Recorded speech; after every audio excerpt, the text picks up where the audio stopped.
잘 나오셨습니다. 오늘 수요 예배가 있는 날이지만 수요일, 목요일, 금요일 부흥집회 사경회가 열리고 있어요. 우리 교회가 매년 봄과 가을로 이렇게 사경회를 여는데 얼마나 은혜가 되는 시간인지 몰라요. 또 이렇게 사경회가 이렇게 계속되어지는 그 시간 동안은 하루 종일 일하고 오셔서 피곤하고 또 저녁에 막 식사를 하고 나면 생리적인 현상 때문에 눈이 막 감겨오고 그래서 뒤에 사탕도 많이 준비해 놨어요. 그러니까 강사 목사님이 이렇게 꽉 막힌 분이 아니시니까 졸릴 거들랑 걱정하지 마시고 사탕을 입에 이렇게 두시고 저는 저 공부할 때 목사님 앞에서 교수님이 강의할 때 너무 졸리면 뒤에 가서 이렇게 서 있거든요. 이렇게 서 있으면 이렇게 한참 지나면 옆에 이제 몇 명씩 서 있고 그래요. 그렇게 해서 잠을 쫓고 집중하고 했는데 여러분 그렇게 잠을 잘 이겨내시면서 또 말씀에 깊이가 있게 집중할 수 있는 그런 시간 되기를 간절히 바랍니다. 강사 목사님의 발자취를 조금만 제가 말씀드리려고 그래요. 제가 지금 들고 있는 책이 설교자가 설교자에게 전하는 실제적인 성서 해석학이라고 하는 책인데 이 책의 저자예요. 목사님께서. 그뿐 아니라 목사님께서 쓰신 책이 누가 이 세상의 주인인가, 한국교회가 잃어버린 책, 멘토와 함께하는 신앙생활의 첫걸음, 이런 좋은 책들을 쓰셨고 그 외에도 많은 사경회를 위한 책들도 쓰셨어요. 말씀집을 쓰셨는데 제가 양력을 조금 읽어드리면 침례신학대학교 학부와 신학대학원, 제가 침례신학대학원 MD부를 졸업했는데 제 선배님이세요. 졸업한 후 미국 루이지애나주에 위치한 뉴올리언스 베프티스트 티올로지컬 세미나리, 이게 미국 본토에서 공부하신 분 밑에서 이렇게 영어를 읽으려니까 잘 안 되는데 다시 한번 해볼게요. 뉴올리언스 베프티스트 티올로지컬 세미나리에서 예, 거기서 신약성서 사본학으로 박사학위를 받으셨어요. 그리고 유학 중에는 뉴올리언스 침례신학대학원 강사와 신약 본문 연구소 연구원으로 근무하셨고 귀국 후에는 오랫동안 침례신학대학교 학부와 신학대학원에서 헬라어하고 성서 강의 과목을 가르치셨습니다. 그리고 지금은 새누리 2교회 대표 목사님으로 계시는데 새누리 2교회 그러면 이게 뭔 얘기냐 싶은데 여러분 옛날에 그 김동명 목사님하고 안희숙 사모님 있어요. 죽으면 죽으리라 그 책을 쓰신 분이시죠. 그 목사님 부부가 세우신 교회가 새누리교회예요. 새누리교회 담임 목사님을 가셔서 교회가 성장하자 분립개척을 하셨어요. 분립개척을 보통은 그 부목사님이나 이렇게 해서 내보내는데 목사님이 분립해서 나오셨어요. 그렇게 하셔서 탁월한 강해 설교가시거든요. 교회가 급성장했어요. 그러자 또 분립을 시켰어요. 그래서 분립을 시키고 교회 가족들을 떼어서 주는 거예요. 그게 굉장히 아픈 일이거든요. 그렇게 하고 첫 해에는 매월 300만 원씩 지원을 하고 두 번째에는 200만 원, 세 번째에는 100만 원 이렇게 지원을 하세요. 그렇게 하시고 또 분립개척을 하셨어요. 분립을 자꾸 이렇게 하시는 거예요. 그래서 목사님이 교회 사역을 하시면서 계속 교회가 성장하면 또 분립을 계획하고 있고 그러기 위해서 후계자를 계속 키우세요. 5년, 10년간 키우시면서 주일 낮예배 설교도 한 번씩 시키면서 체크도 해주고 그래서 사람을 길러내는 그런 목사님이세요. 그리고 목회자들을 향해서 좋은 책들도 내시고 또 강의도 열어주시고 그래서 지난해 3년 전에 우리 교회에서 열렸던 전국 목회자 세미나 때 제가 강사로 모셨어요. 그때 목사님들이 한 400여 분 넘게 오셨는데 그 한 주간의 강의 중에서 제가 목사님들에게 앙케이트 조사를 했는데 다시 듣고 싶은 강의를 요청할 때 목사님이 제일 많았어요. 그래서 제가 이렇게 베풀고 싶었고 또 서번트 리더십에서 2주 전인가 3주 전인가 오셔서 또 강의를 해주셨고 그래서 교회가 어떻게 나가야 되며 또 목사는 어떻게 성경을 봐야 되고 성도는 어떻게 성령 충만함으로 살아가야 되는가 이런 부분에 아주 집약해서 말씀을 전하셨는데 오늘은 이제 이 한 주간은 에베소서를 통해서 성령 충만에 관한 말씀을 여러분에게 전해드릴 거예요. 에베소서 전체를 이렇게 잘 들으시고 또 공부도 하시고 사경회니까요. 사경회가 영어로 바이블 스터디예요. 성경 공부예요. 성경 공부도 잘 하시고 그렇게 하셔서 이 한 주간이 여러분의 신앙생활에 중요한 어떤 지표가 세워지는 그런 시간 될 수 있기를 간절히 바랍니다. 부족한 사람을 귀한 자리에 불러주셔서 감사하고 또 영광스럽게 생각합니다. 성가대의 귀한 찬양 잘 들었습니다. 제가 좋아하는 찬송인데 또 새롭게 국악 리듬으로 맞춘 또 귀한 찬양 은혜가 많이 됐습니다. 3일 동안 제가 에베소서를 함께 살펴보려고 하는데요. 첫날은 1장, 2장, 둘째 날은 3장, 4장, 셋째 날은 5장, 6장 그렇게 하루에 2장씩 좀 살펴보겠습니다. 제가 말씀을 전할 때 보통 사경에서 말씀을 전할 때는 그냥 있는 그대로 한 절 한 절 말씀을 풀어나가는 방식으로 말씀을 전합니다. 그래서 이번에도 그렇게 1장 1절부터 2장 마지막 절까지 한번 쭉 살펴보도록 하겠습니다. 에베소서가 어떤 책인가를 먼저 말씀을 드리겠습니다. 옥중서신이라고 들어보셨나요? 옥중서신. 바울의 서신 가운데 바울이 감옥에서 기록한 서신을 옥중서신이라고 말합니다. 에베소서, 빌립보서, 골로새서, 빌레몬서 네 권을 옥중서신이라고 하는데요. 바울이 로마 감옥에 있을 때 기록한 서신이라서 옥중서신이라고 부릅니다. 대략 한 60년에서 62년 사이 그때쯤에 로마에서 기록한 것으로 알려져 있고요. 바울의 서신들은 대부분 다 수신자 이름을 땄죠. 그래서 에베소서라고 하는데요. 에베소서라는 말은 이제 에베소 교회에 보낸 서신 이제 그런 뜻입니다.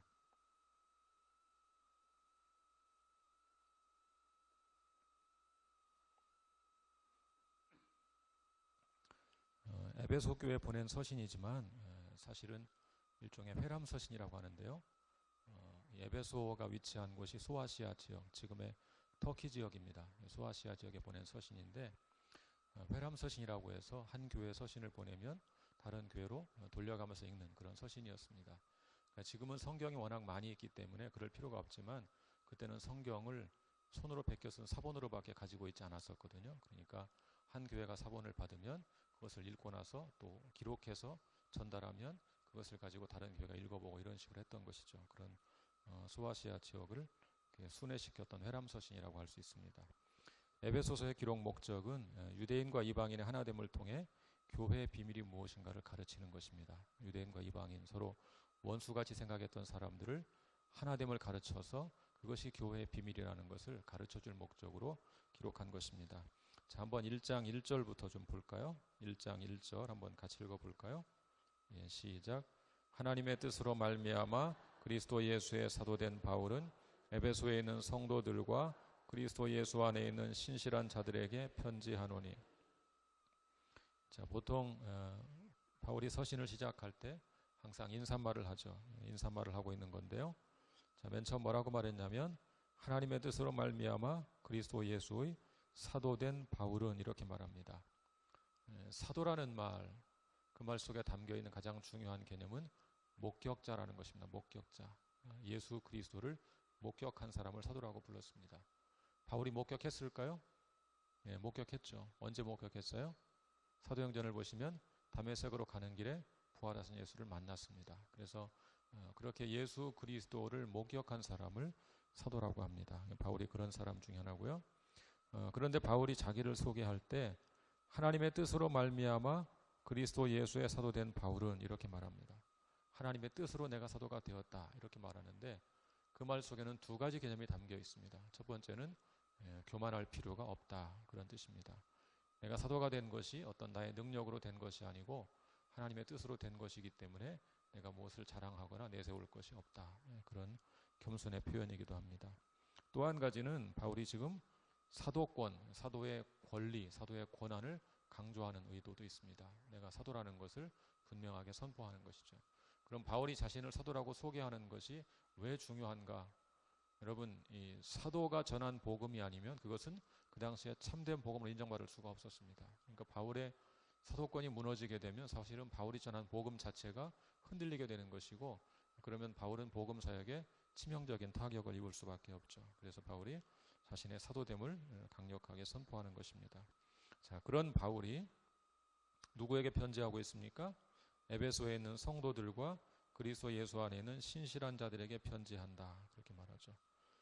에베소 교회 교인들을 두 가지 이름으로 부릅니다. 첫 번째는 성도들, 두 번째는 신실한 자들.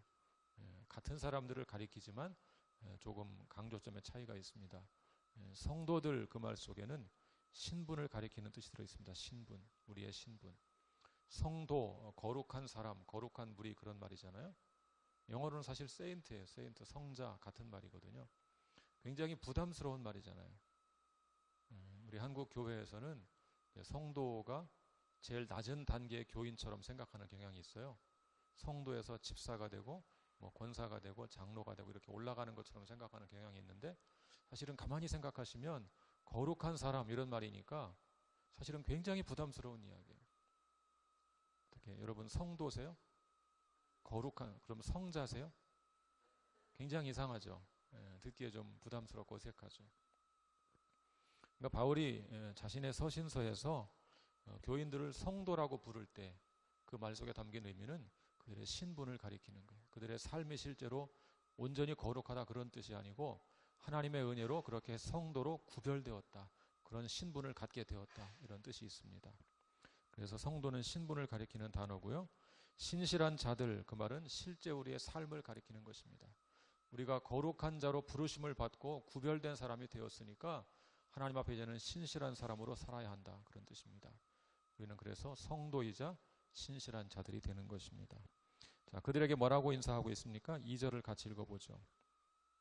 2절, 주 예수 그리스도로부터 은혜와 평강이 너희에게 있을지어다. 자, 은혜와 평강이 너에게 있을지어다, 은혜와 평강이 있을지어다, 이렇게 인사를 하고 있는데, 이 은혜라는 단어는 헬라 사람들의 인사말이었습니다. 하나님의 선물로 주시는 자발적인 은총, 이런 것이죠. 그리고 평강이라는 것은 히브리 사람들의 인사말이거든요. 샬롬, 이런 인사말이죠. 바울이 그 두 문화권에 속한 사람이기 때문에 두 개의 인사를 합해서 이런 인사말을 만들어냈습니다. 은혜와 평강이 있기를 원한다. 한번 옆 사람에게 인사해 보시겠어요? 은혜와 평강이 있기를 바랍니다. 그렇게 인사해 보시면 좋겠어요. 그런데 이 둘은, 은혜와 평강은 상호 간에 깊은 관계가 있어요. 어떤 관계가 있냐면 은혜가 임하면 그 결과 평강이 찾아오는 것입니다. 자, 잘 생각해 보세요. 어떤 교회 공동체가 다툼과 분쟁이 있다고 생각해 보세요. 다툼과 분쟁이 생겼어요. 극심한 내분을 겪고 있어요. 그러면 가장 그 교회에게 지금 필요한 것이 뭐냐면 하나님의 은혜예요. 하나님의 은혜. 제가 간혹 그런 이제 분쟁으로 갈라지고 어려움을 겪은 교회 목회자나 성도들에게 조언을 구할 때가 있어요. 조언을 저를 찾아와서 구할 때가 있어요. 그런 교회에서 제가 그런 교회 목회하러 가게 되었는데 어떻게 하면 좋겠습니까? 그러면 제가 이렇게 이야기합니다. 가서 그 분쟁 당사자를 만나서 중재하고 그런 것은 하지 마세요. 그런 거 하지 마시고 그냥 6개월이고 1년이고 계속 강단에서 하나님의 은혜만 계속 선포해 보세요. 그렇죠. 하나님의 은혜만 계속 전해 보세요. 그러면 하나님의 은혜로 우리의 심령이 젖으면 자연스럽게 평강을 추구하게 되어 있어요. 왜 우리 가운데 평강이 없어요? 은혜가 없으니까 평강이 없는 거예요. 그래서 은혜를 받으면 그 결과 평강이 찾아오는 것이죠. 자, 그런데 은혜와 평강이 누구로부터 온다고 했어요? 하나님 우리 아버지와 주 예수 그리스도로부터. 우리의 은혜와 평강의 기원은 하나님과 주 예수 그리스도시다. 그런 얘기죠. 자, 1절, 2절 그렇게 인사말이고요. 이제 3절부터 14절까지는 하늘에 속한 신령한 복을 우리에게 소개하고 있는 내용입니다. 자, 그 중에 3절을 시작하는 말씀에 무슨 단어가 나옵니까? 찬송하리로다. 그러죠. 찬송하리로다. 영어로는 bless죠, bless. 우리말로는 사실은 이게 송축한다 이런 말도 되는데요. 이 구약 성경은 히브리어로 기록됐어요. 히브리어. 근데 히브리어에 축복한다 이런 단어가 바라크라는 단어가 있어요. 바라크라는 단어. 근데 이 바라크라는 단어가 세 가지 뜻을 가지고 있습니다. 첫 번째는 하나님께서 우리를 바라크할 수가 있어요. 하나님 우리를 블레스할 수가 있죠. 그때는 복을 주신다. 그렇게 하나님 복을 주신다 이렇게 말하고요. 두 번째는 사람이 사람을 축복할 수 있죠. 제가 여러분을 축복할 수 있어요. 여러분을 축복합니다. 이러면 그게 무슨 말이겠어요? 하나님께서 당신들에게 복을 주시기를 내가 기도합니다. 이런 뜻이에요. 세 번째는 놀랍게도 사람이 하나님을 블레스할 수가 있어요. 놀랍죠? 이상하잖아요? 우리 하나님께 복을 드릴 수가 있을까요? 그럴 수는 없죠. 그때는 뭐라고 번역하냐면 송축한다 그래요. 송축한다. 사실은 같은 단어예요. 그래서 복을 주신다, 축복한다, 송축한다. 세 가지가 다 같은 바라크에서 나온 단어예요. 자, 그 구약의 배경을 가지고 바울이 지금 찬송하리로다. 하나님의 이름을 축복하는 거예요. 그런데 그때는 송축한다 혹은 찬송한다 말하는 것이죠. 하나님의 이름을 높이고 기리는 것. 그런 뜻입니다. 자, 왜 하나님을 높이고 기리고 있냐면 하나님 곧 우리 주 예수 그리스도의 아버지께서 그리스도 안에서 하늘에 속한 모든 신령한 복을 우리에게 주시되. 자, 하나님을 찬송하는 가장 중요한 이유, 가장 우선적인 이유가 하나님께서 우리에게 하늘에 속한 신령한 복을 주셨기 때문입니다. 하늘에 속한 신령한 복. 자, 그런데 그분이 누구냐면 우리 주 예수 그리스도의 아버지이십니다. 하나님은요, 우리 주 예수 그리스도의 아버지세요. 여러분, 이슬람교의 알라신과 하나님이 같은 분이에요? 그 알라신을 가르치는 그 코란에도 구약 성경이 나와요. 어떤 사람들은 그래서 같은 하나님 이름만 다른 것이다 이렇게 주장하는 사람들이 있어요. 그렇지 않죠. 왜냐하면 우리 하나님은 우리 주 예수 그리스도의 아버지시거든요.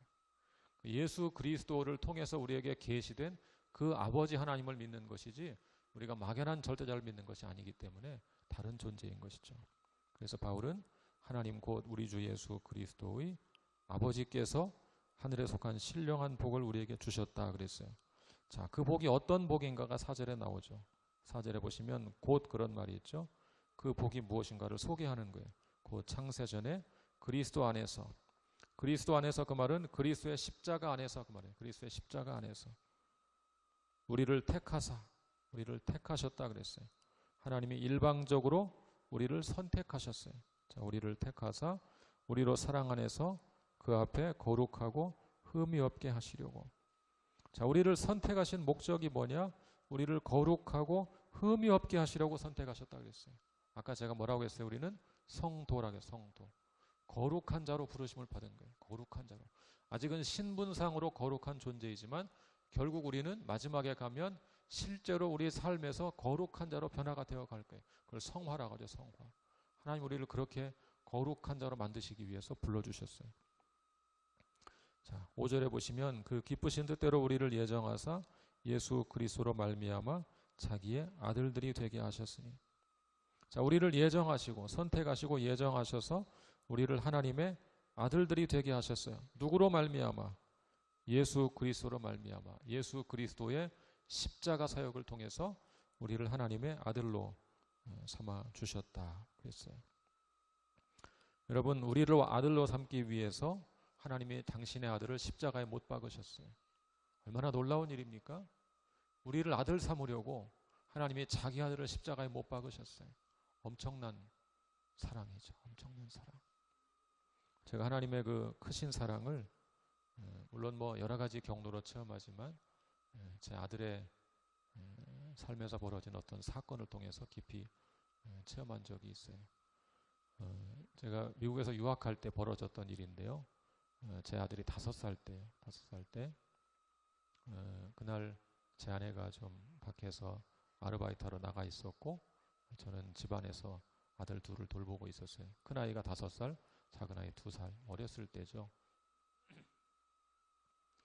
근데 이제 큰아이는 집안에 있었고 작은아이는 집 밖에 바로 문 앞에 놀고 있었어요. 보통은 이제 제가 잘 돌보려면 두 아이를 같은 공간에 두는 것이 좋은데 이상하게 그날따라 두 아이가 고집을 부리는 거예요. 작은아이는 밖에서 놀겠다고 말하고 큰아이는 방에서 놀겠다고 말하고. 그러면 제가 어디에 있어야 되겠어요? 2살짜리 아이가 밖에 있으니까 위험하니까 밖에 나가 있게 되죠. 큰아이는 집안에 있으니까 위험할 게 없다고 생각한 거죠. 그럼 밖에 나갔는데 자꾸 큰아이가 저보고 방 안으로 들어오라고 저를 부릅니다. 자기 옆에 있으라는 거죠. 그래서 아빠 들어와. 그럼 저는 네가 나와. 들어와. 네가 나와. 실갱이 하는데 갑자기 등 뒤에서 유리 깨지는 소리, 이 쨍그랑 소리가 들리는 거예요. 그러니까 저희 아이가 보니까 저를 계속 부르다가 제가 잘 못 듣는지 안 들어오니까 창문을 열고 더 크게 부르려고. 근데 그 창문이 이렇게 여는 게 아니고 위로 올리는 창문이에요. 위로 올리는 창문. 미국에 그런 창문이 많이 있어요. 옛날 집에. 그러니까 올리는 창문인데 손잡이를 붙잡고 올리지 않고 유리를 붙잡고 이렇게 밀어 올리려고 했어요.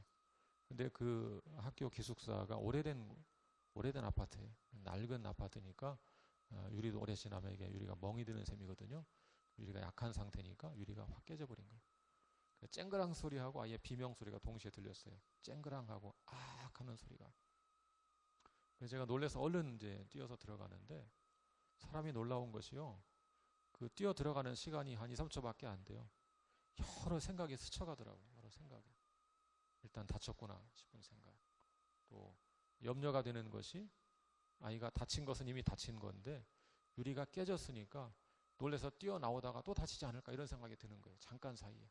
그래서 제가 아이에게 지인아 가만히 있어 소리를 지르고 막 뛰어 들어갔어요. 들어가 보니까 뭐 그 부엌 쪽에 유리 깨진 파편이 널브러져 있고 여기저기 피가 막 떨어져 있고 아이에게 피가 묻어 있고 뭐 이렇더라고요. 자세히 살펴보니까 왼손 새끼 손가락에 그 위에서 두 번째 마디가 거의 이렇게 끊어졌어요. 그래서 아이가 너무 놀래서 아빠 어떡해 울면서 막 이제 소리를 지르고 있죠.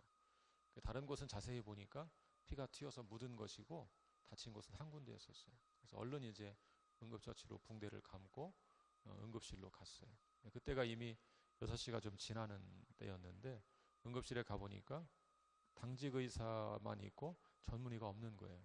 당직 의사들이 설명하기를 사람의 손가락이 끊어지면 신경과 힘줄이 중요하대요. 신경과 힘줄 2개씩 있대요. 모든 사람이 신경 2개, 힘줄 2개. 그런데 뭐 이렇게 살이나 뼈 같은 것은 금방 잘 맞추어서 기부술을 하면 치료가 되는 것인데 문제는 신경과 힘줄이라는 거예요. 그게 끊어지면 손가락이 움직일 수가 없대요.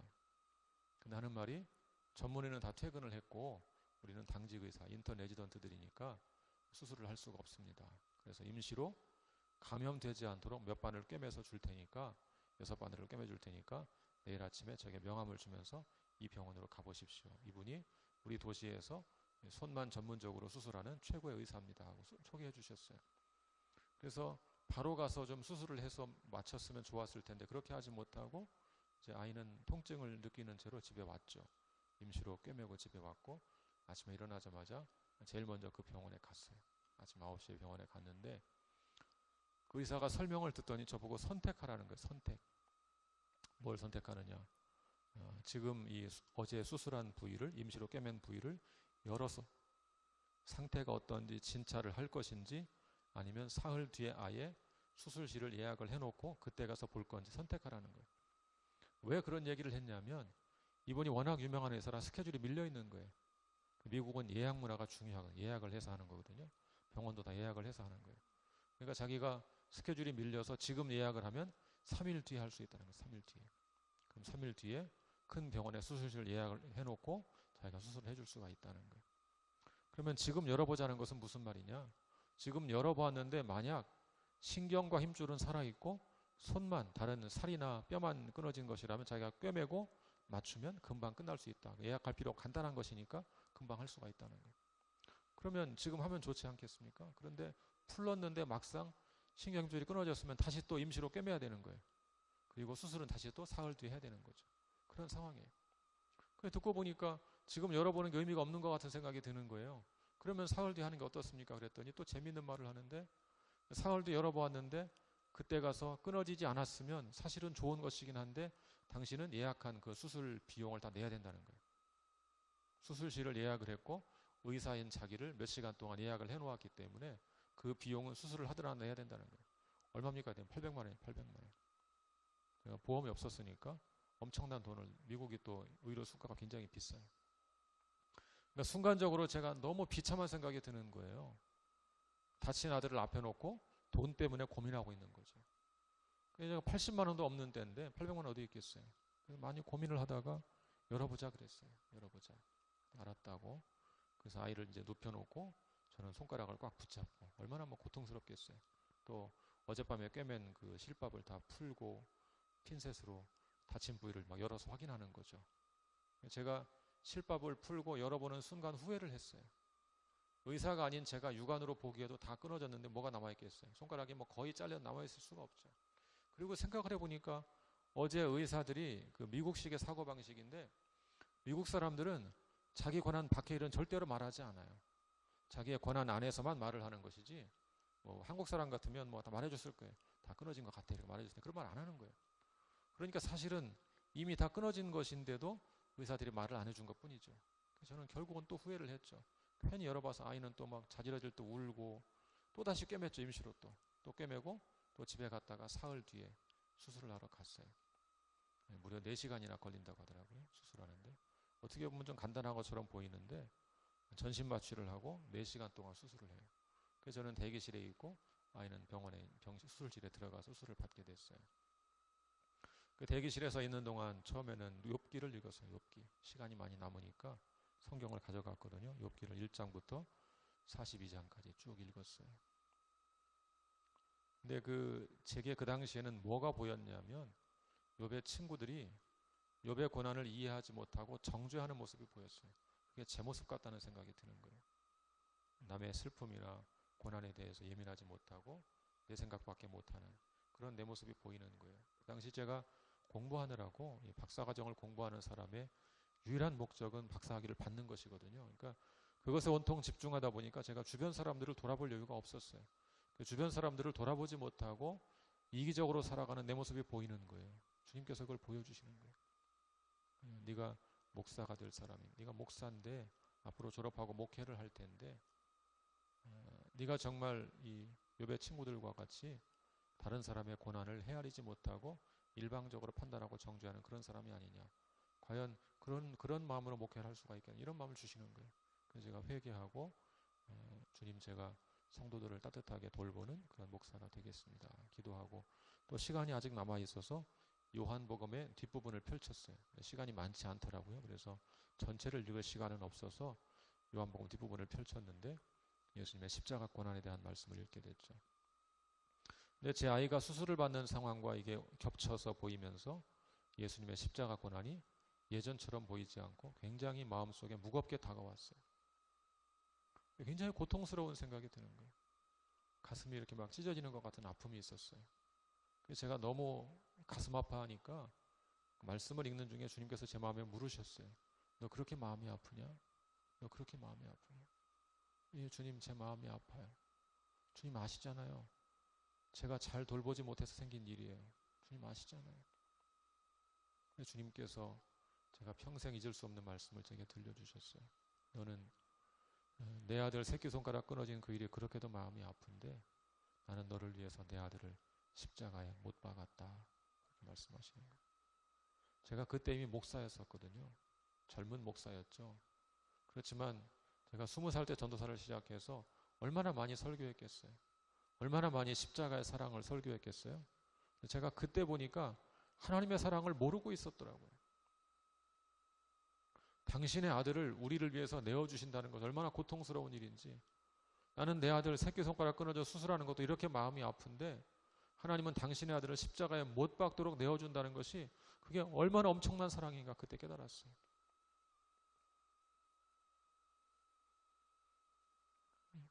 그리고 그 일이 제 인생에 아주 중요한 전환점이 됐어요. 제가 그 다음부터 하나님의 사랑에 대한 감격을 가지고 살아가게 됐고요. 그때의 경험이 제가 목회자로 살아가는데 결정적인 영향을 미치는 그런 사건이 됐어요. 여러분 그것이 하나님의 사랑입니다. 하나님의 사랑. 당신의 아들을 우리를 위해서 내어주신 엄청난 사랑. 자, 그런 사랑으로 우리에게 은혜를 베푸셔서 하나님의 아들들이 되게 하셨죠. 자, 6절을 보실까요? 6절 한번 같이 읽어보죠. 시작. 이는 그가 사랑하시는 자 안에서 우리에게 거저 주시는 바 그의 은혜의 영광을 찬송하게 하려는 것이라. 자, 이런 신령한 복을 우리에게 주신 목적이 뭐냐? 그의 은혜의 영광을 찬송하게 하려는 것이다. 다시 말해서 영광스러운 그 은혜를 찬송하도록 하기 위해서 이런 복을 주셨다. 여러분 우리에게 신령한 복을 주신 목적은 그분의 그 영광스러운 은혜를 찬송하도록 하기 위한 것이다 하는 것입니다. 자, 그 다음에 7절부터 지금까지 3절부터 6절까지는 성부 하나님께서 하신 일이고요. 7절부터 12절은 성자 예수님께서 하신 일입니다. 자, 7절 한번 같이 읽어보죠. 우리는 그리스도 안에서 그의 은혜의 풍성함을 따라 그의 피로 말미암아 속량 곧 죄 사함을 받았느니라. 그의 피로 말미암아, 그의 피가 뭘 가리키겠어요? 십자가를 가리키죠. 그의 십자가의 피로 말미암아 속량, 다시 말해서 죄 사함을 받았습니다. 자, 그리고 8절을 보면 이는 그가 모든 지혜와 총명을 우리에게 넘치게 하사. 자, 그렇게 죄사함을 주신 또 목적이 나오는 것이죠. 9절 그 뜻의 비밀을 우리에게 알리신 것이요 그의 기뻐하심을 따라 그리스도 안에서 때가 찬 경륜을 위하여 예정하신 것이니. 거기 경륜이란 단어가 나왔어요. 경륜. 굉장히 중요한 단어죠. 경륜. 신학적 의미가 있는 중요한 단어인데 어떤 경륜을 말하는 것이냐? 3장 6절로 가보시겠어요? 3장 6절.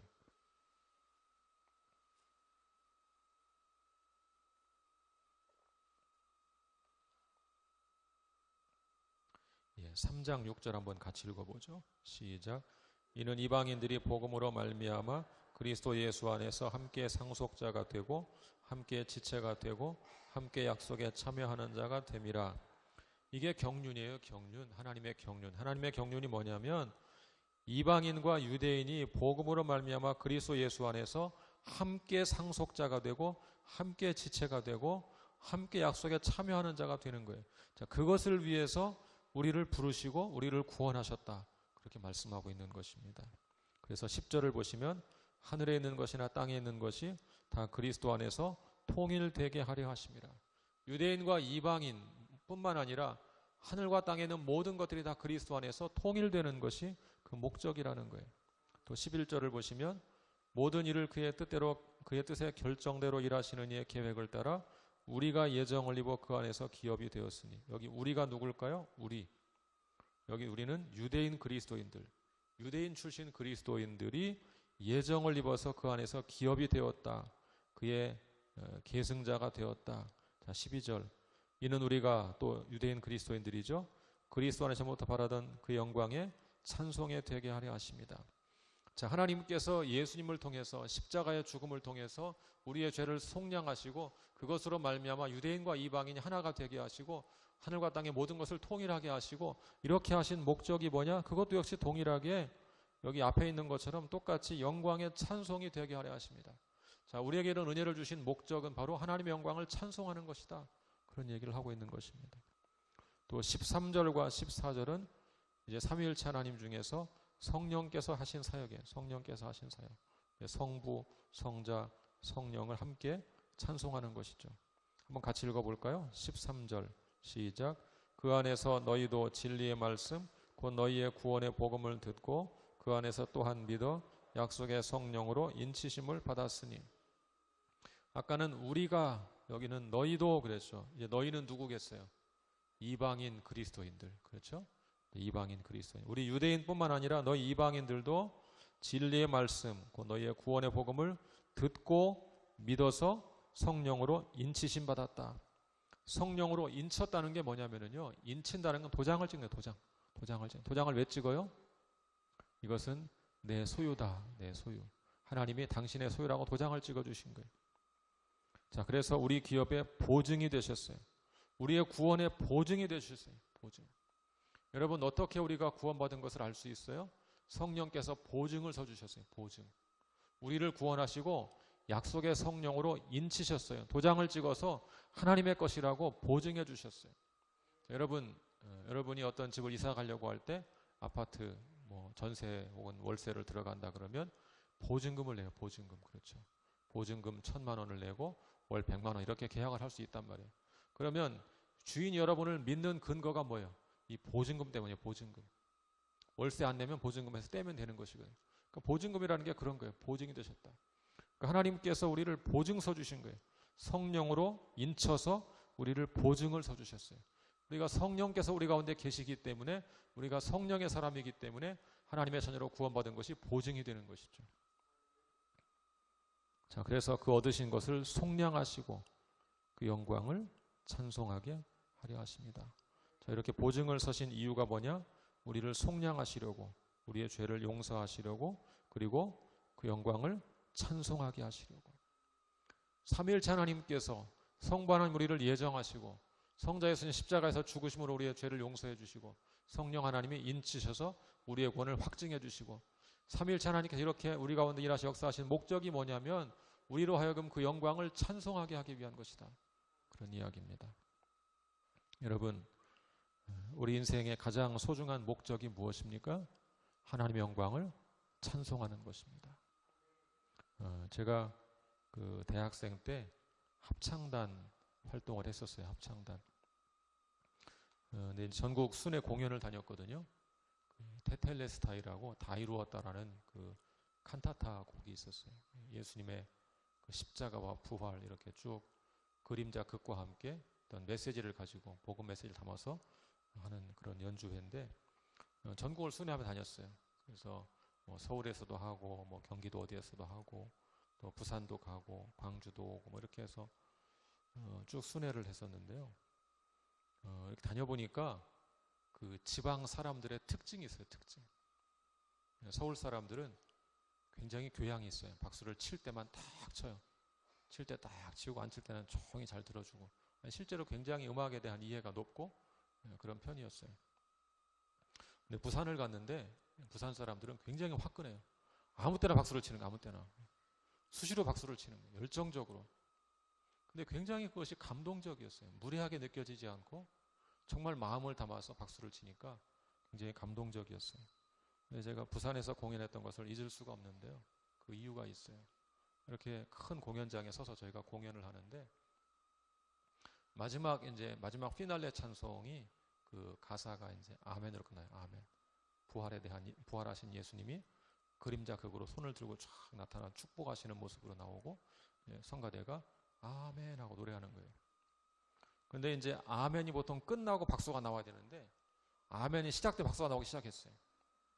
너무 열정적으로 부산 갈매기 열정적으로 박수를 치니까 그런데 제가 이렇게 성가대석에 제가 베이스라서 뒤쪽에 서 있었는데 잠시 제가 이렇게 천장을 쳐다봤어요. 천장이 무너진 줄 알고 정말로 소리가 너무 커서 막 동시에 박수를 치는데 이게 막 우지끈하는 소리가 나는 거예요. 하도 세게 치니까 천장이 무너진 줄 쳐다봤는데 무너진 게 아니라 박수 치는 소리였어요.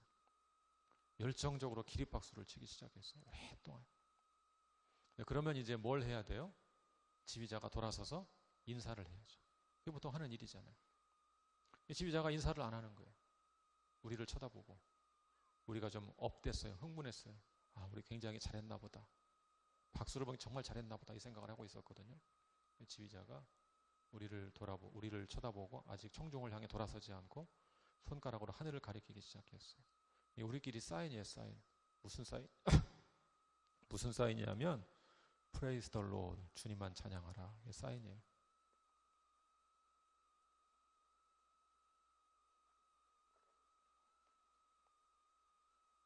그 지휘자가 우리에게 무슨 메시지를 주려고 한 것이겠어요? 너희들 청중의 반응 때문에 열광하지 말고 우리의 목적은 공연이 아니고 우리는 하나님을 찬양하는 사람들이다. 그래서 저희 합창단 이름이 영광 합창단, 글로리 싱어스. 하나님께만 영광을 돌린다. 그런 취지로 그 지휘자 선생님께서 지은 이름이거든요. 그런 메시지를 준 거예요.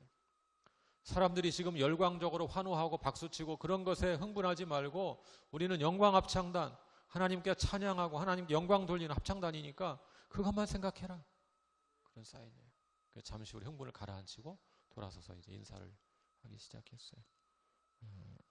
그날의 경험이 제게는 굉장히 소중한 인생의 가치관이 됐어요. 아, 그렇구나.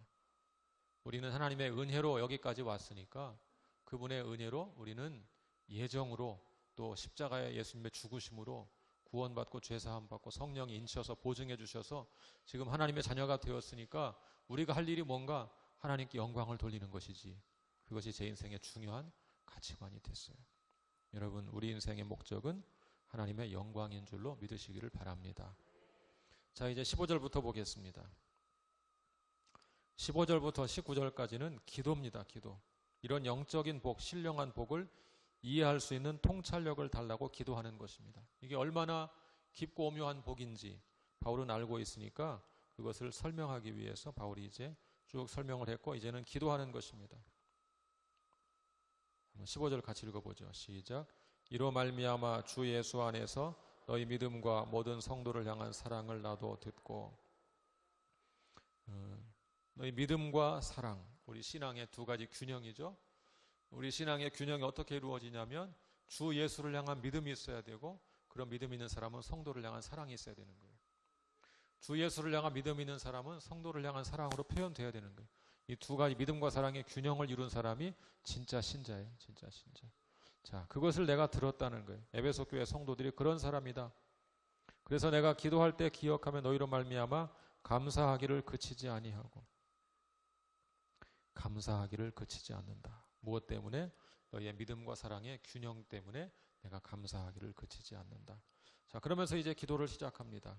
자, 17절. 우리 주 예수 그리스도의 하나님 영광의 아버지께서, 자, 첫 번째 기도의 제목, 지혜와 계시의 영을 너희에게 주사 하나님을 알게 하시고. 그게 첫 번째 제목이에요. 지혜와 계시의 영을 주셔서 하나님을 알게 해달라. 하나님을 아는 것이 정말 중요한 거잖아요. 그래서 하나님을 아는 것이 우리의 지성으로 되는 것이 아니니까 하나님이 너희에게 지혜와 계시의 영을 부어주시기를 기도한다. 그런 얘기죠. 자, 두 번째 기도의 제목, 너희 마음의 눈을 밝히사. 마음의 눈을 밝혀달라. 그래서 무엇을 알도록? 첫 번째, 그의 부르심의 소망이 무엇인지. 부르심의 소망이 무엇입니까? 4절에서 보니까 그 앞에 거룩하고 흠이 없게 하시려고. 우리를 부르신 부르심의 소망은 우리를 거룩하고 흠이 없게 하는 것입니다.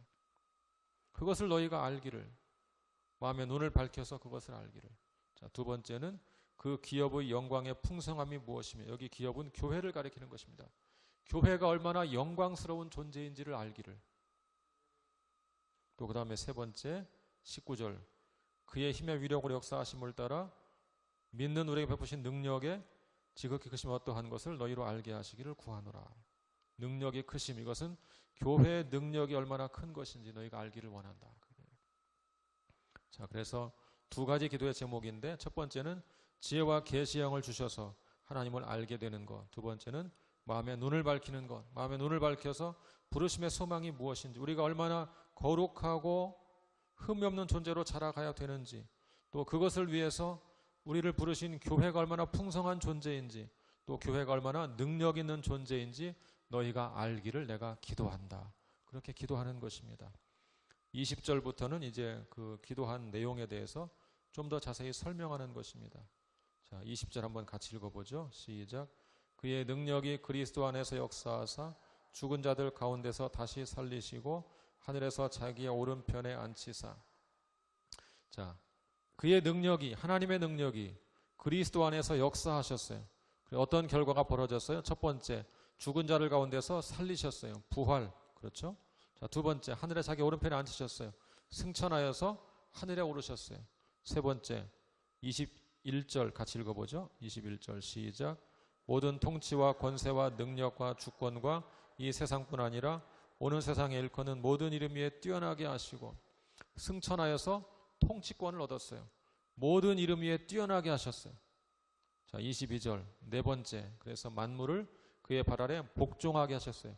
대적들을 다 굴복시키셨어요. 자, 부활하시고 승천하시고 모든 통치권을 다 얻으시고 대적들을 굴복시키셨어요. 누가? 그리스도께서. 하나님이 역사하심으로 그리스도께서 그런 놀라운 일을 행하셨어요. 자, 그래서 어떻게 되었느냐? 22절 하반절에 보니까 그를 만물 위에 교회의 머리로 삼으셨느니라. 자, 잘 생각해 보세요. 만물이 있어요. 만물. 만물 위에 뭐가 있어요? 교회가 있죠. 교회 위에 누가 있어요? 그리스도께서 계시죠. 자, 3층이에요. 만물이 맨 밑에 있고 만물 위에 교회가 있고 교회 위에 그리스도가 있어요. 자, 그 다음 23절 보세요. 중요한 말씀이에요. 교회는 그의 몸이니. 그가 누구예요? 그리스도죠. 자, 교회는 바로 가장 높이 계신, 머리로 계신 그 그리스도의 몸이라는 거예요. 몸. 만물 안에서 만물을 충만하게 하시는 이의 충만함이니라. 이게 무슨 얘기냐면, 자, 그리스도께서 만물을 통치하시는데 직접 통치하지 않고 교회를 통해서 만물을 통치하신다는 얘기예요. 어떻게? 그리스도가 교회의 머리가 되시고 교회는 그의 몸이 되어서 움직이고 활동함으로써 세상 만물을 통치하게 하신다. 이게 교회에게 주신 놀라운 비밀이에요. 바울이 그래서 이 비밀을 너희가 알기를 내가 간절히 기도한다. 기도하는 거예요. 너무 답답한 마음으로 기도하는 거예요. 얼마나 중요한 문제인지 이걸 정말 알아야 된다. 기도하고 있는 거예요. 여러분 한번 제 몸을 잘 생각해 보세요. 자, 머리가 있죠? 제가 지금 팔을 움직이고 있죠? 만약에 제가 뇌경색 이런 것에 걸려서 문제가 생기면 어떻게 돼요? 한쪽에 문제가 생기면 몸을 마음대로 움직이지 못하죠. 문제가 생긴 것은 머리인데 실제로 반응하는 것은 어디예요? 몸이 움직이지를 못해요. 자, 교회가 그리스도의 몸이다. 그러면 무슨 얘기예요? 그리스도께서 능력을 가지고 있어요, 없어요? 능력을 가지고 있죠. 그 능력을 우리가 쓸 수 있어요, 없어요? 쓸 수 있어요. 왜? 그의 몸이기 때문에. 사람이 가진 많은 능력은 다 머리에서 오는 거예요, 머리. 머리에 문제가 생기면 몸이 마비가 되는 거예요. 마음대로 쓸 수가 없는 거예요. 그런데 교회가 그리스도의 몸이다, 이렇게 말하는 거예요. 그러면 그리스도의 능력이 있으니까 우리가 그분께 붙어 있기만 하면 교회는 능력이 있어요, 없어요? 교회는 굉장한 능력이 있는 거예요. 그 굉장한 능력으로 만물을 통치하게 하신다는 거예요. 그게 교회라는 것이죠. 근데 오늘날 우리 한국 교회가 어떤 상황이에요? 세상 만물을 통치하기는커녕 세상 사람들의 비난을 받고 조롱을 받고 멸시를 당할 때가 많죠. 왜 그런 일이 벌어졌어요? 교회가 그리스도의 몸이 되지 못했기 때문에 그렇죠. 그리스도께 붙어 있어서 그리스도께 통치에 순종하고 복종하고 연결되어 활동하면 굉장한 능력을 발휘할 수가 있는데 그렇지 못하기 때문에 세상의 존경은커녕 세상의 조롱을 듣고 있는 그런 상황인 거죠.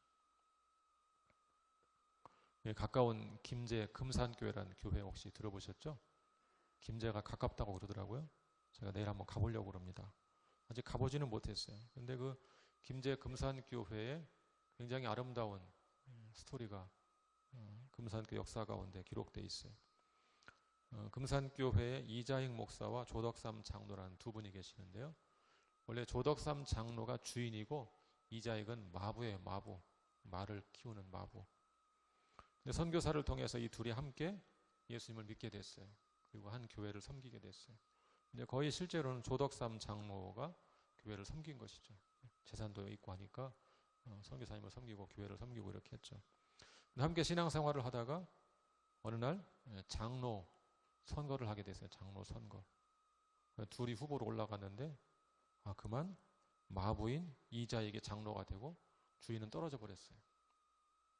모두가 당황했어요. 그 결과를 보고. 선교사도 당황하고 성도들도 당황하고 이거 어떻게 될까? 큰일 났다. 근데 그 순간 이자에게 주인인 조덕삼이 앞으로 나갔어요. 여러분, 우리 금산교회 성도들은 정말 훌륭한 결정을 내렸습니다. 이자익은 저보다 신앙심이 깊고 참 훌륭한 사람입니다. 제가 이자익을 장로로 섬기고 잘 받들어 교회를 세우겠습니다. 인사를 했어요. 얼마나 감동적인 이야기예요. 사람들이 우리와 같은 박수를 치고 은혜롭게 지나갔어요. 나중에 조덕삼도 이제 장로가 됐어요. 그리고 조덕삼이 장로가 된 다음에 이자익 장로를 평양신학교 유학을 보냈어요. 비용을 다 대가지고 유학을 보내고, 그리고 유학을 마치니까 담임 목사로 모셔와서 자기의 마부였던 사람을 담임 목사로 모시고 섬기면서 교회를 잘 세운 거예요. 여러분, 그런 역사가 초대교회에 사실은 많이 있었어요. 그것이 교회였어요. 교회. 세상 사람들은 흉내를 낼 수가 없는 일이죠. 그 당시는 양반과 이 천민의 차별이 극심할 때, 그런 시대에 자기의 종, 자기의 마부를 먼저 장로가 되고 그를 섬기고 또 목사를 만들고 그를 또 모셔다가 담임 목사로 섬기고 이렇게 하는 거 쉬운 일이 아니죠. 교회가 그런 모습으로 살아갈 때 세상을 향해서 할 말이 있고 능력이 있고 역사가 있는 것이죠. 그것이 그리스도의 몸으로서 기능하는 거죠. 그리스도가 얼마나 위대하신 분인가를 사람들이 교회를 통해서 알게 되는 거죠. 교회는 저런 곳이구나. 교회는 우리가 상상할 수 없는 일이 벌어지는 곳이구나. 저렇게 세상 사람들처럼 그런 양반과 천민의 차별이 있는 이런 시대에 그 차별을 철폐할 뿐만 아니라 자기의 종이었던 사람을 저렇게까지 섬길 수 있는 저런 곳이 교회구나. 그럴 때 교회는 그리스도의 몸으로서 만물 안에서 만물을 충만하게 하시는 충만함을 드러내는 존재로 살아가게 되는 것입니다. 여러분, 그게 교회입니다. 자, 2장으로 가보겠습니다.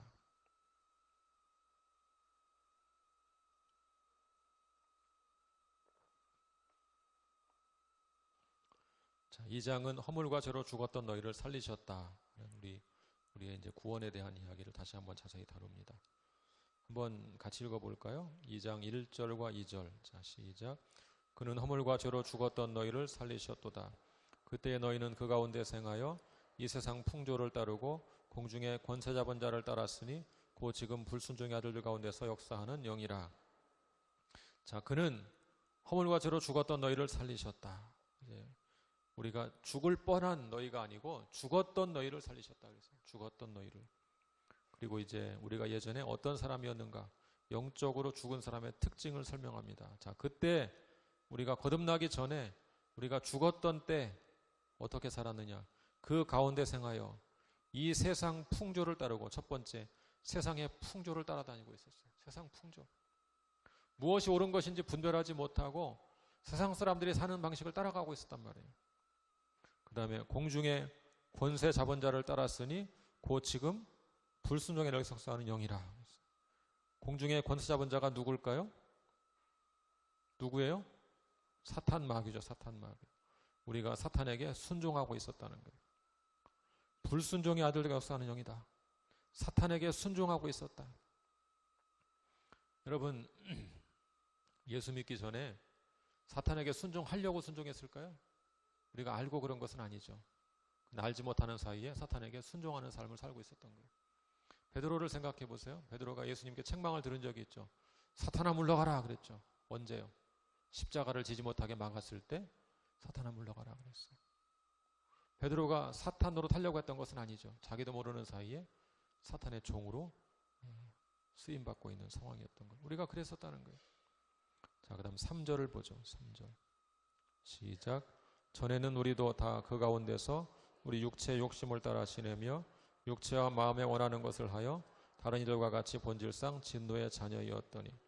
자, 우리가 육체의 욕심을 따라 지내며 육체와 마음에 원하는 것을 했다. 육체가 뭐냐? 타락한 본성. 마음이 뭐냐? 타락한 지성. 타락한 본성과 타락한 지성이 원하는 것을 해서 다른 사람들과 같이 본질상 진노의 자녀이었다. 우리의 본질이 뭐냐? 우리는 원래 진노의 자녀였다. 그것이 우리 옛사람의 본질이라는 것이죠. 자, 그런데 어떤 일이 벌어졌습니까? 4절 같이 읽어보죠. 시작. 긍휼이 풍성하신 하나님이 우리를 사랑하신 그 큰 사랑을 인하여. 하나님 우리를 사랑하셨어요. 이유는 몰라요. 그냥 우리를 사랑하셨어요. 먼저 우리를 사랑하셨어요. 하나님 사랑의 특징은 그냥 이유 없이 먼저 우리를 사랑하셨다는 거예요. 그래서 어떻게 하셨어요? 5절. 허물로 죽은 우리를 그리스도와 함께 살리셨고 너희는 은혜로 구원을 받은 것이라. 또 함께 일으키사 그리스도 예수 안에서 함께 하늘에 앉히시니. 자, 앞에 예수님에 대한 말씀과 비슷하죠. 예수님을 살리시고 하늘에서 오른편에 앉히시고 통치권을 주시고 이렇게 말씀하시는데 비슷한 말씀이 나오고 있어요. 우리를 살리셨어요. 그리스도와 함께 우리를 살리셨고 함께 일으키셨어요. 그래서 예수 안에서 함께 하늘에 앉혀주셨어요. 우리가 어떻게 하늘에 앉혀졌어요? 여러분 지금 하늘에 앉아 계세요? 하늘에 앉아 계세요? 땅에 있어요? 우리 어디에 있는 것 같아요? 오직 우리의 시민권은 하늘에 있는지라 그랬죠. 하늘에 앉혔다 그 말은 하늘에 시민권을 주었다는 거예요. 여러분 시민권을 가지고 있어요. 지금 이 땅에 살고 있지만 시민권을 가지고 있어요. 언제든지 그 나라 백성으로 우리가 살아갈 수 있도록 그렇게 우리를 시민권을 주신 거예요. 자, 7절. 그렇게 우리를 살리시고 일으키시고 하늘에 앉히신 목적이 뭐냐? 7절 같이 읽어보죠. 시작. 이는 그리스도 예수 안에서 우리에게 자비하심으로써 그 은혜의 지극히 풍성함을 오는 여러 세대에 나타내려 하심이라. 자, 그렇게 하신 목적이 뭐냐? 우리를 은혜의 도구로 쓰시기 위해서. 우리가 그런 은혜를 입었다는 것을 사람들이 우리를 보고 하나님께 영광을 돌리게 하기 위해서 은혜의 도구로 그 은혜가 얼마나 풍성한 것인가를 보여주기 위해서 우리에게 이런 은총을 베풀어 주셨다. 그 얘기죠. 자, 이제 유명한 말씀이 나오죠. 8절, 9절. 자, 시작. 너희는 그 은혜에 의하여 믿음으로 말미암아 구원을 받았으니 이것은 너희에게서 난 것이 아니요 하나님의 선물이라. 행위에서 난 것이 아니니 이는 누구든지 자랑하지 못하게 함이라. 자, 너희는 그 은혜에 의하여 믿음으로 말미암아 구원을 받았다. 구원의 근거는 은혜입니다. 구원의 근거는 은혜예요. 구원의 수단은 뭐예요? 믿음이죠. 둘을 구분하셔야 돼요. 구원의 근거는 뭐라고요? 은혜. 우리는 은혜로 구원받은 거예요. 그 구원을 우리가 받아들이는 수단은 뭐예요? 믿음. 믿음으로 말미암아. 그래서 은혜는 근거고 믿음은 수단이다. 그렇게 볼 수 있어요. 그렇게 구원을 받았어요. 그래서 이것은 하나님의 선물이에요. 선물. 여러분, 선물의 특징이 뭐예요? 선물의 특징. 답례품이 아니에요. 답례품. 답례품이라는 것은 받을 만한 자격이 있으니까 주는 거예요. 결혼식에 와주었어요. 축의금을 가지고 와주었어요. 고마우니까 답례품을 주는 거죠. 이건 받을 만한 자격이 있는 거예요. 선물은 뭐예요? 그냥 주는 거예요. 그냥. 주는 사람 마음으로 그냥 주는 거예요. 그게 선물이에요. 구원은 답례품이 아니고 하나님의 선물이다.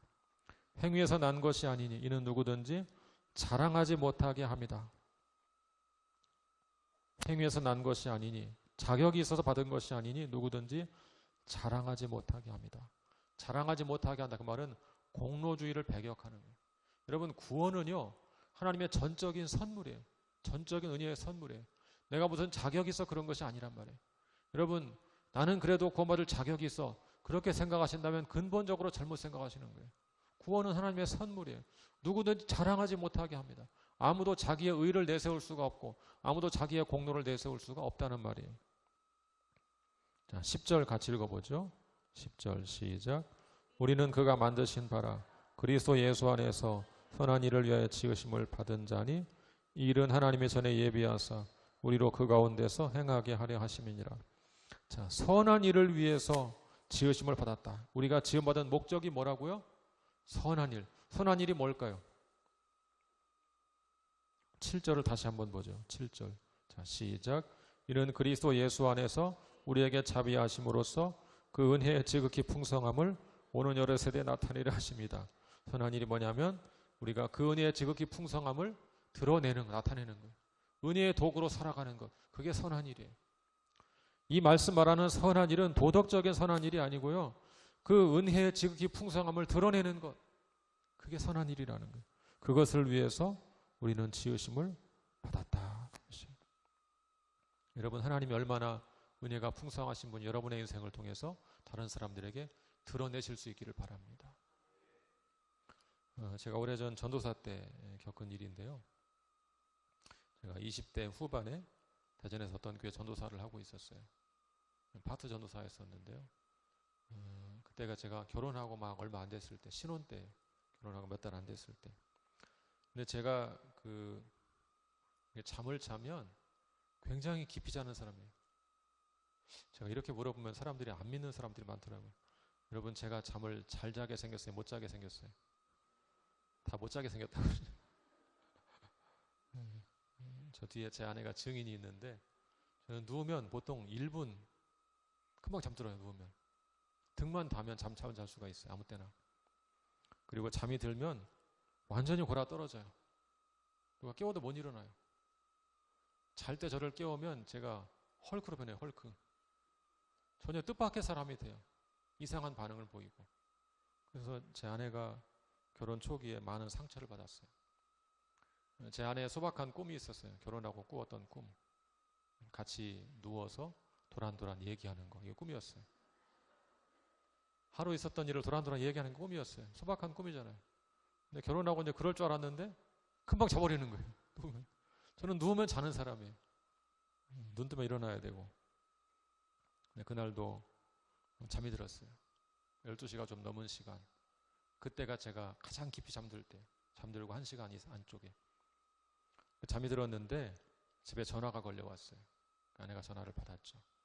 알고 보니까 제 동료 전도사가 전화를 한 거예요. 아마 그 다음날 새벽기도 누가 맡았는데 펑크를 낸 것 같아요. 그러니까 제 친구인데 그 친구가 전임 전도사, 풀타임 전도사였었어요. 그러니까 담임 목사님 그 친구에게 지시를 한 것 같아요. 근데 그 친구가 공교롭게 서울에 있었어요. 서울에 가 있어서 전화가 오니까 급하니까 친구인 저한테 전화를 한 거예요. 새벽 예배 설교해달라고. 저는 자고 있고 제 아내가 전화를 받은 거죠. 뭐라고 하겠어요? 제 아내가 알았다고 하겠죠. 일단 알았다. 어떻게 그분은 서울에 있으니까 알았다 그러고 저를 막 깨우는 거죠. 잘 때 깨우면 어떻게 된다고요? 헐크는 막 신경질 내요. 평소 같지 않은 사람으로 바뀌는 거예요. 그래서 제가 막 화를 내고 막 잠결에 말하고 뭐라고. 저는 그러고 아침에 하면 기억이 없어요. 한참 얘기를 하고 기억이 없어요. 잠결에 한 말이기 때문에. 아내한테 막 뭐라고 했는 것 같아요. 그래서 제 아내가 잘 때 저의 그 더러운 성질을 잘 아니까 잘 타일렀어요. 계속 조용조용하게. 여보, 일어나봐. 당신 설교해야 돼. 일어나봐. 무슨 설교야? 막 이렇게. 그랬는데 나중에는 제가 이제 막 그 잠결이기도 하고 막 화도 나고 이러니까 그럼 당신이 해 그랬어요. 당신이 해. 제 아내도 같은 교회 전도사 했었거든요. 당신이 하라고. 당신 전도사 아니냐 당신도. 당신이 하라고 소리 질렀어요. 이불을 뒤집어 썼어요. 안 하려고. 이불을 뒤집어 쓰고 있는데 갑자기 주님께서 자기 한마디 하시는 거예요. 주님의 말씀은요, 그냥 제가 경험한 한계에서 말하면 주님은 길게 말씀하시지 않더라고요. 한마디로 말씀하셨어요. 너 지금 무엇을 하고 있니? 너 지금 무엇을 하고 있냐? 제가 놀래가지고 벌떡 일어났어요. 옆방으로 얼른 건너갔죠. 그리고 회개하기 시작했어요. 너 지금 뭐 하고 있냐? 그 말이 제가 어떻게 들렸냐면, 어떻게 해석이 됐냐면, 야, 네가 무슨 뛰어난 게 있어서 내가 너를 설교자로 세운 줄 아느냐? 네가 뭐 잘나서 내가 너를 말씀을 전하는 자로 세운 줄 아느냐? 내가 지금 다른 거 부탁하는 게 아니고 말씀을 전해달라고 하는데, 내 말을 전해달라고 하는데 어떻게 네가 내게 이럴 수가 있느냐?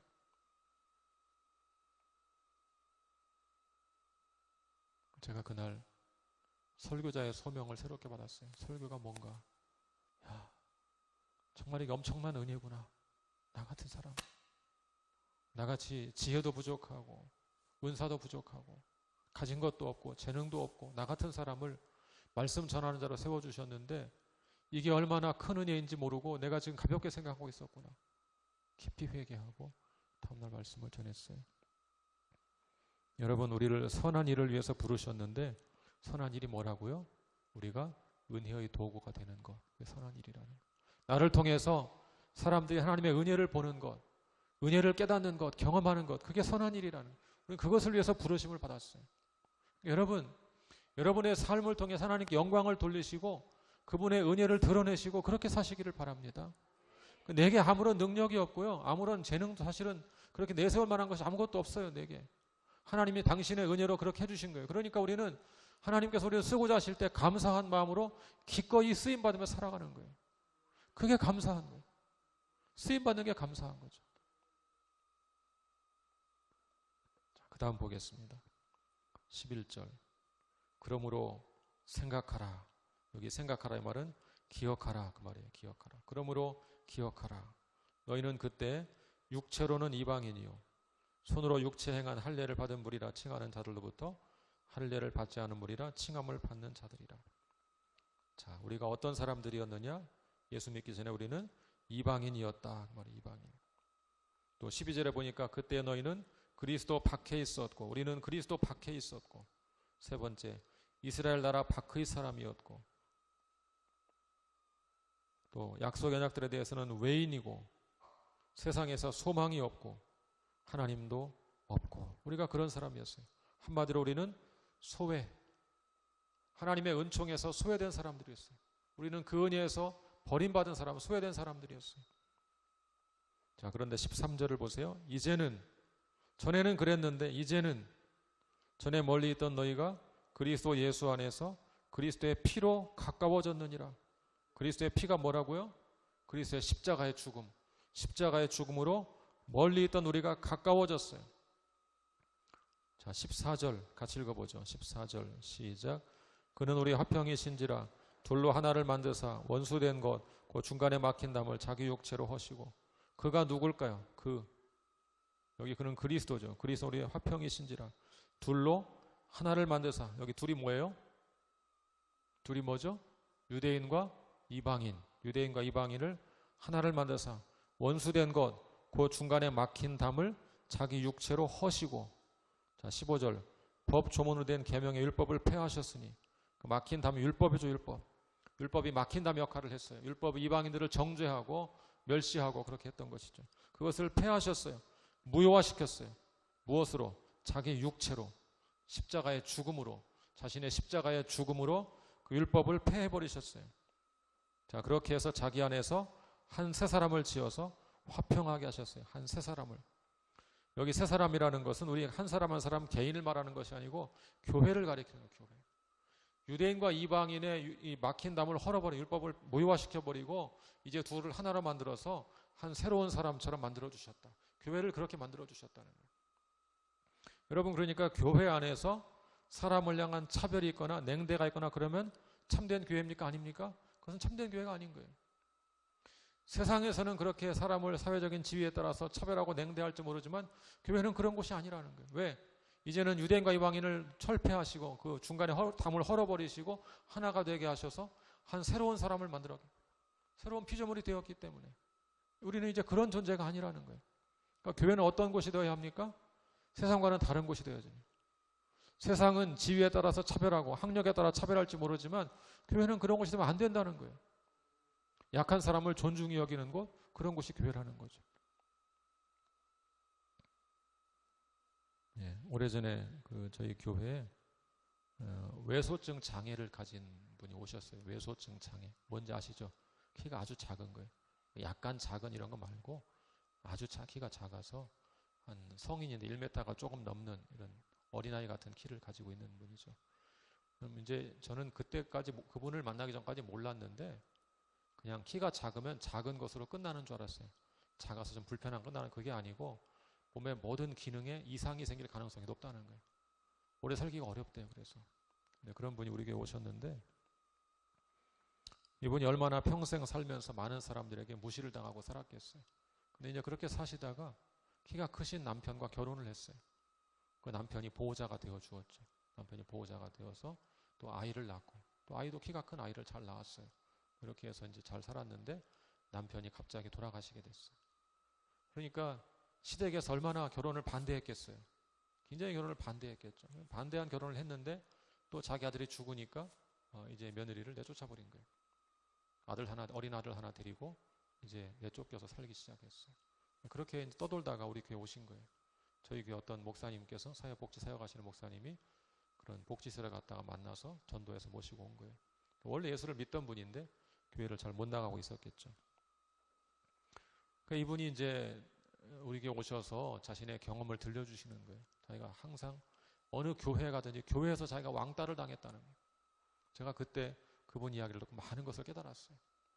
그 교회들이 이상한 교회가 아니에요. 이분을 왕따 시키려고 했던 것이 아니에요. 예를 들면 이런 거죠. 교회에서 광고를 해요.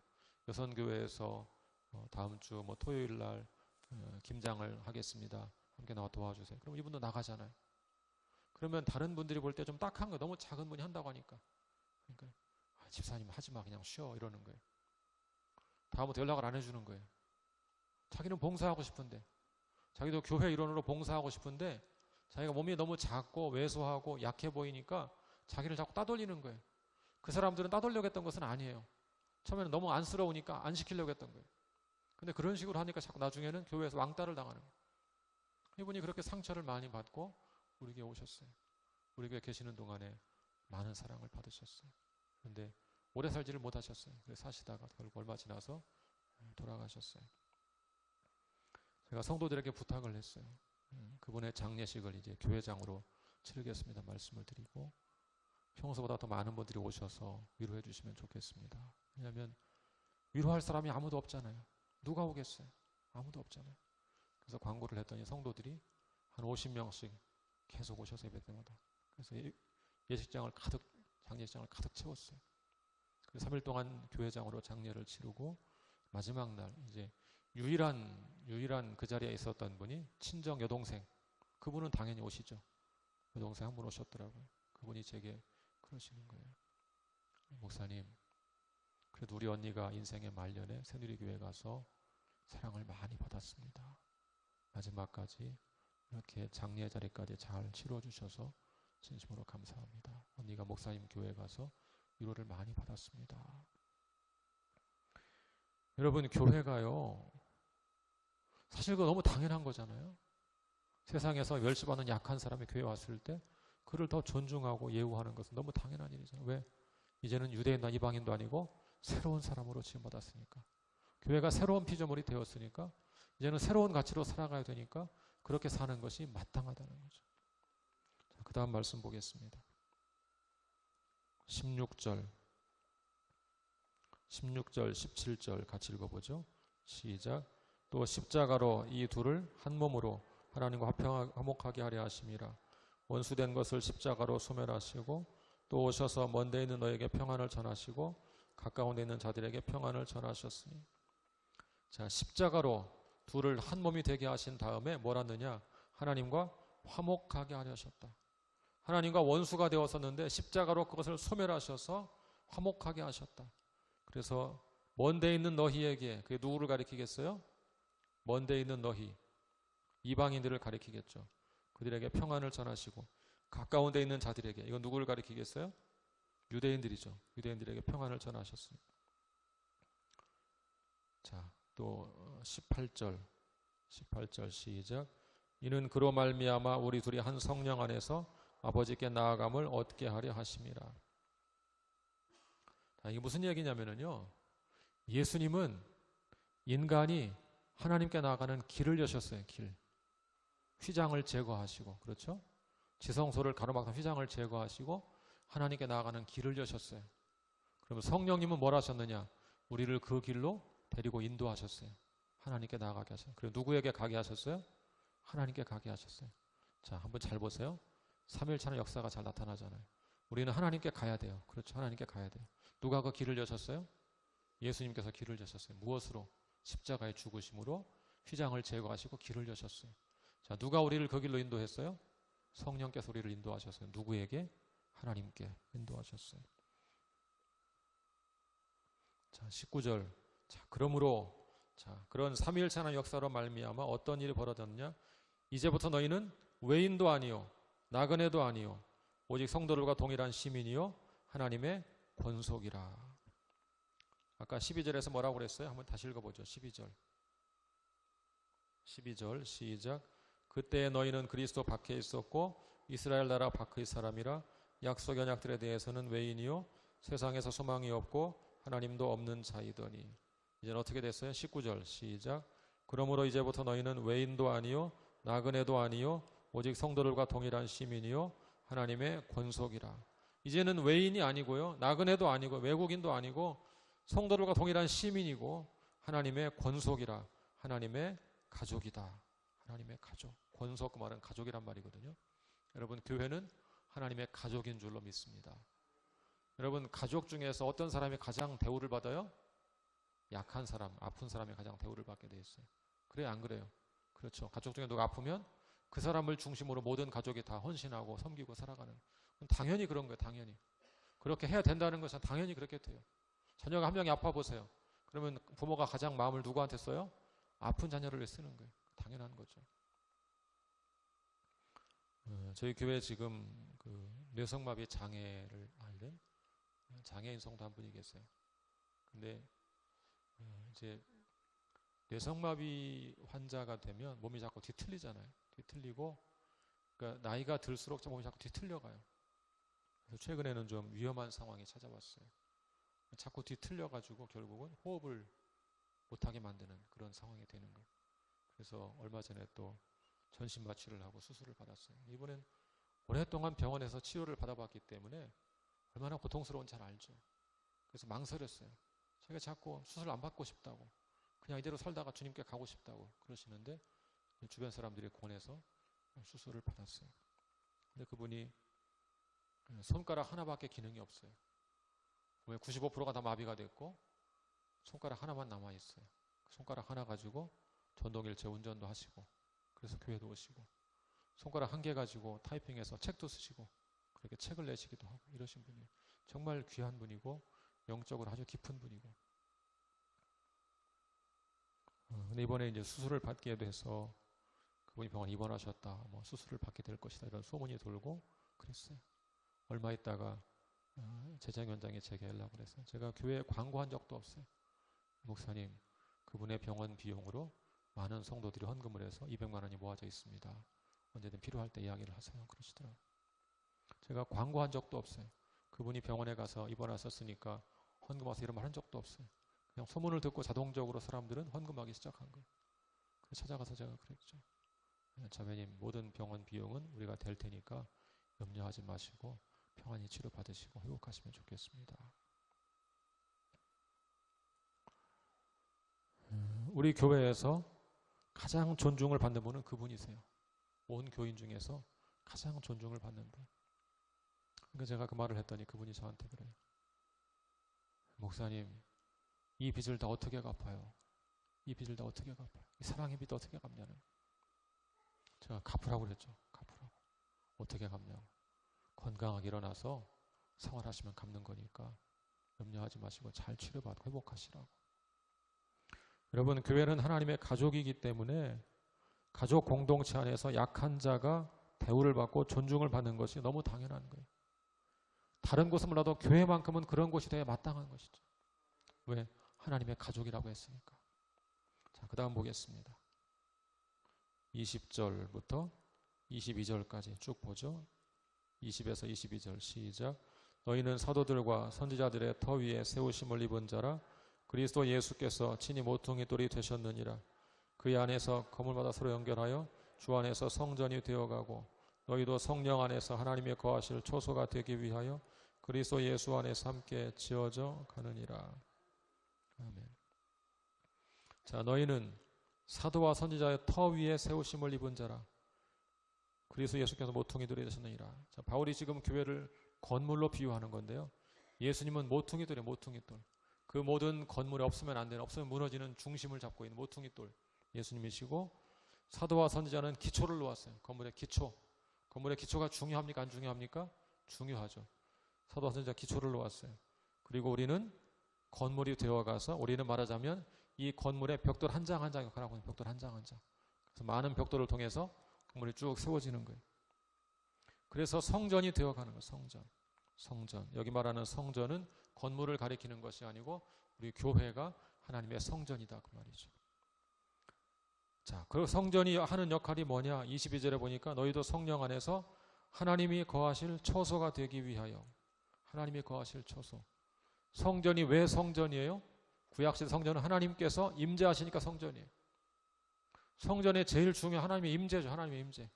하나님이 임재하시면 성전이에요. 그런데 우리를 향해서, 교회를 향해서 너희가 성전이고 하나님이 거하실 처소라고. 교회가 하나님이 거하실 처소라는 거예요. 그럼 잘 생각해 보세요. 우리 교회가 하나님이 거하시기를 기뻐하시는 처소일까? 이렇게 생각을 해보세요. 내게 두 아들이 있다고 생각해요. 두 아들이 있는데 장성하고 결혼해서 가정을 이루고 살고 있어요. 큰아들은 집이 100평이에요. 100평. 큰 집에 살아요. 굉장히 돈을 많이 부자예요. 작은 아들은 20평 작은 아파트에 살고 있어요. 매우 가난해요. 큰아들의 집에 가면 항상 부부간에 싸워요. 돈은 많은데 항상 싸워요. 작은 아들은 가난하지만 서로 깊이 사랑하고 행복하게 잘 살아요. 어느 집에 가서 지내고 싶겠어요, 여러분, 부모로서. 아, 그래도 100평이지 무슨 소리야. 그렇게 생각하시는 분 계세요? 그런 분 안 계시죠? 어느 집에 가면 마음 편하시겠어요? 작은 아들 집에 마음 편하죠. 왜? 집은 작아도 화목하게 사니까. 주님도 똑같다 그 얘기예요. 주님도 주님이 거하시기를 기뻐하시는 공동체가 어디겠어요? 서로가 진심으로 사랑하는 곳. 교회가 크고 작고가 중요한 것이 아니고 서로 깊이 사랑하는 교회.